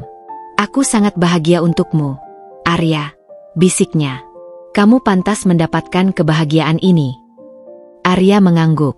"Kamu juga, Anya. Aku bangga melihatmu." Percakapan mereka terasa ringan, penuh pengertian. Mereka tidak lagi berbicara tentang masa lalu yang menyakitkan. Mereka berbicara tentang masa depan, tentang mimpi, dan tentang kebaikan yang mereka sebarkan. Mereka menyadari, mereka tidak perlu bersama untuk saling mendukung. Cinta mereka telah berevolusi menjadi sesuatu yang lebih besar. Sesuatu yang tidak lagi terikat oleh janji pernikahan, tetapi oleh ikatan jiwa yang tak terputus. Malam itu, saat Anya kembali ke rumahnya, ia merenung. Ia mengambil sebuah buku sketsa tua miliknya dari rak. Di halaman terakhir, ia membaca kembali tulisan tangan Arya. "Citra, jika kamu membaca ini, aku tahu kamu di luar sana. Aku tidak tahu di mana, tapi aku tahu kamu bahagia. Aku ingin kamu tahu, aku selalu mencintaimu. Aku akan selalu mencintaimu. Pergi dan mulailah hidupmu. Jangan pernah melihat ke belakang. Aku akan selalu menjadi bayangan yang mendukungmu dari jauh. Selamat tinggal." Air mata mengalir di pipi Anya. Ia menyadari, ia telah berhasil. Ia telah melepaskan masa lalu, memaafkan Ibu Ratna, dan melanjutkan hidupnya. Ia telah menemukan kebahagiaan yang tidak bisa dibeli dengan uang, dan ia telah mendapatkan kebebasan yang tidak bisa diambil oleh siapapun. Ia menutup buku sketsa itu, dan meletakkannya kembali di rak buku. Ia tidak akan pernah melupakan kenangan itu, tetapi ia tidak akan membiarkannya mengendalikan hidupnya. Ia telah menemukan akhir yang bahagia, bukan dengan kekayaan dan kekuasaan, melainkan dengan kedamaian di hatinya. Ia tahu, ia telah memenangkan pertempuran terbesarnya, yaitu pertempuran melawan diri sendiri. Ia adalah Citra, seorang wanita yang kuat, yang telah melewati badai dan keluar sebagai pemenang. Ia tidak lagi takut. Ia siap untuk memulai babak baru dalam hidupnya. Bab yang penuh dengan cahaya, kedamaian, dan kebahagiaan yang ia ciptakan sendiri. 7 tahun setelah pertemuan terakhir mereka, Citra menerima sebuah undangan pernikahan. Undangan itu bukan dari Arya, melainkan dari Pak Budiman, ayahnya. Pak Budiman akhirnya menemukan cinta baru. Seorang wanita yang baik hati, yang telah setia menemaninya selama bertahun-tahun. Citra merasa sangat bahagia. Ia tahu, ayahnya pantas mendapatkan kebahagiaan itu. Pernikahan itu diadakan di sebuah taman yang indah. Citra, mengenakan gaun sederhana berwarna pastel, tersenyum tulus. Ia melihat ayahnya yang kini tampak lebih muda, tersenyum bahagia. Saat itulah ia sadar, ia tidak hanya menemukan kedamaian, tetapi juga kebahagiaan. Saat resepsi, Citra duduk sendirian, menikmati suasana. Tiba-tiba, seseorang duduk di sampingnya. Arya. Mereka tidak berbicara, hanya duduk dalam keheningan yang nyaman. Arya tampak lebih dewasa. Matanya tidak lagi terlihat kosong, melainkan penuh dengan kedamaian. "Ibuku," kata Arya, suaranya pelan. "Ia meninggal beberapa hari yang lalu." Citra menatapnya, dan ia mengangguk. Ia tahu, Ibu Ratna telah menerima karmanya. "Aku turut berduka," bisiknya. Arya tersenyum. Ia telah mendapatkan apa yang pantas ia dapatkan. Dan, aku telah memaafkannya. Citra tersenyum. Ia tahu, Arya telah menemukan kedamaian yang sama seperti yang ia temukan. Mereka berdua telah melewati badai yang sama, dan kini, mereka berdua telah keluar sebagai pemenang. "Aku akan memulai hidup baru," kata Arya. "Aku akan pindah ke luar kota, mengajar di sebuah universitas kecil. Aku akan memulai dari nol." Citra mengangguk. "Aku tahu kamu bisa, Arya. Kamu adalah pria yang baik." Mereka berdua bangkit. Citra menatap Arya, dan ia menyadari, mereka tidak akan pernah bertemu lagi. Ini adalah perpisahan yang terakhir, dan perpisahan yang paling damai. Mereka telah memenuhi janji mereka. Mereka telah menemukan kebahagiaan. Mereka telah memulai hidup baru.